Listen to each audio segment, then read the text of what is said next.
اسرائیل در حمله به ضاحیه و مناطق دیگر بیروت از بمب‌های سنگرشکن یک تنی از نوع GBU-28 استفاده کرده است. اما این بمب سنگرشکن چه ویژگی‌هایی دارد و از چه زمانی به کار گرفته شده است؟ اسرائیل تا چند وقت پیش این بمب‌ها را نداشت و حتی زمانی که بحث بر سر امکان حمله هوایی اسرائیل به تأسیسات هسته‌ای ایران میشد، تحلیلگران تأکید می‌کردند که اسرائیل بدون حمله آمریکا قدرت حمله به تأسیسات هسته‌ای ایران را ندارد، چون برای آسیب زدن به تأسیسات هسته‌ای ایران به بمب‌های سنگرشکن احتیاج است و اسرائیل از این بمب‌ها برخوردار نیست. با این حال در حمله اخیر به بیروت اسرائیل از بمب‌های سنگرشکن استفاده کرد. این نشان می‌دهد که اسرائیل توانسته این بمب‌ها را از ایالات متحده بخرد یا به نحوی به آنها دست یابد. فارغ از چگونگی تهیه این بمب‌ها، پرسش این است که بمب‌های به کار گرفته شده توسط اسرائیل از چه نوعی بودند؟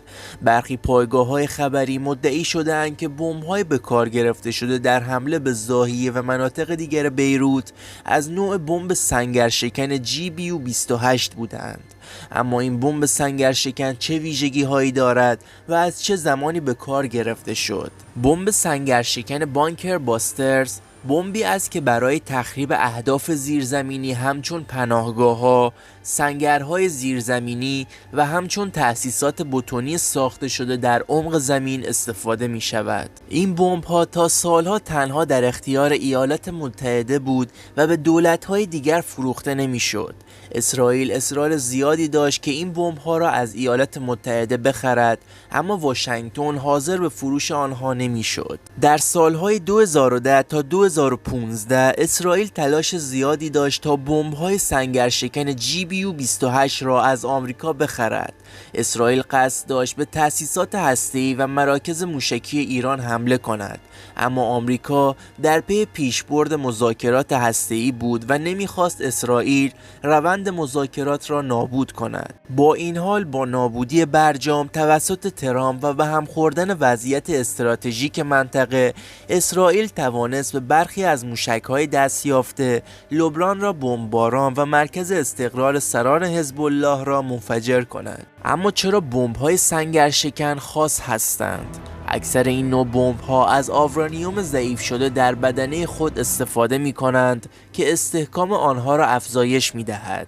این امر آنها را به سلاح هسته‌ای تبدیل نمی‌کند، اما آلودگی رادیواکتیو را در محل برخورد پراکنده می‌کند که می‌تواند در یک منطقه چند متری و در سطوح پایین احساس شود. یکی دیگر از اجزای این بمب‌های سنگرشکن فیوز هوشمندی است که برای منفجر کردن کلاهک بر اساس محاسبات سرعت برنامه‌ریزی شده است، چه زمانی که بمب حرکت خود را کامل کرده و به حداکثر عمق خود نفوذ کرده باشد یا در هنگام فرود.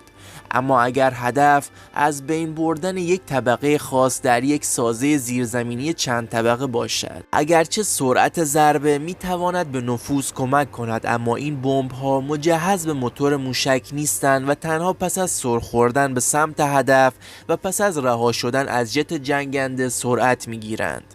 از آنجایی که سنگرها حرکت نمی کنند، برخورد دقیق آنها مشکلی نیست. با این حال رهاسازی بمب از هواپیما با داده‌های دقیق سرعت و ارتفاع بسیار مهم است تا در نقطه و با زاویه و سرعت مناسب به هدف ضربه بزند تا قابلیت نفوذ آن به حد اکثر برسد. طی یک حمله می توان بمب‌های متعددی را پشت سر هم پرتاب کرد تا به عمق بیشتری نفوذ کند، اما این عملیات به کار دقیق خلبانان و هماهنگی بین هواپیما در حین رهاسازی نیاز دارد. با توجه به اندازه و وزن GBU-28 فقط میتواند توسط جت‌های F-15 حمل شود. بمب‌های سنگرشکن مانند GBU-39 آمریکایی و MPR-500 اسرائیلی را میتوان با F-16 حمل کرد. اما بریم سراغ ویژگی‌های بمب‌های سنگرشکن. مهمترین ویژگی بمب‌های سنگرشکن وزن بسیار زیاد آنهاست. برخی نمونه‌های بمب‌های سنگرشکن چند تن هستند. طول بدنه بمب حدود 4 متر و طول کیت هدایتش 5.7 متر است. این بمب سنگرشکن بردی 10 کیلومتری دارد و می‌تواند در بتون‌های 6 متری و بالاتر هم نفوذ کند. بر اساس گزارش‌ها ایالات متحده نخستین بار در جنگ اول عراق در سال 1991 از این بمب‌ها استفاده و انبار ذخیره سلاح ارتش را منفجر کرد. در زمان جنگ عراق آمریکایی‌ها با معضل حمل این سلاح غول‌پیکر مواجه بودند، اما سرانجام تصمیم گرفتند از طریق هواپیماهای F-111 خود این بمب‌های سنگرشکن را حمل کرده و بر سر اهداف مورد نظر پرتاب کنند. پس از پایان دادن جنگ خلیج فارس، آمریکا شروع به تولید بیشتر این سلاح کرد و حدود 30 بمب سنگرشکن دیگر ساخت. با این حال تغییراتی در بدنه، چاشنی و حجم آن داد. همچنین سیستم هدایت لیزری این موشک نیز تغییراتی یافت. آمریکا بعد از مدتی بمب‌های سنگرشکن جدیدی ساخت و چند نمونه از GBU را به دولت‌های متحد خود فروخت. درگیری حزب الله با اسرائیل همیشه بازی خطرناکی تصور میشد، اما به نظر می رسد این گروه همواره باور داشت که استراتژی درستی را برگزیده که حتی می تواند به نفع حزب الله تمام شود. پیش از تازه ترین دورافزایش تنش ها میان دو طرف، حزب الله حملات خود را به مناطق مرزی محدود کرده بود. اغلب مستقیما از سوی حسن نصرالله این پیام را میداد که علاقه‌ای به جنگی تمام عیار با اسرائیل ندارد. شاید حزب الله هیچگاه فکرش را نمی‌کرد که واکنش اسرائیل با چنین قدرتی همراه باشد. به نظر می‌رسد حزب الله با عدم به کارگیری تسلیحات پیچیده خود اینطور محاسبه کرده بود که می‌تواند جلوی هر گونه افزایش تنشی را که به زیر ساختها، تسلیحات و رهبرانش لطمه بزند بگیرد.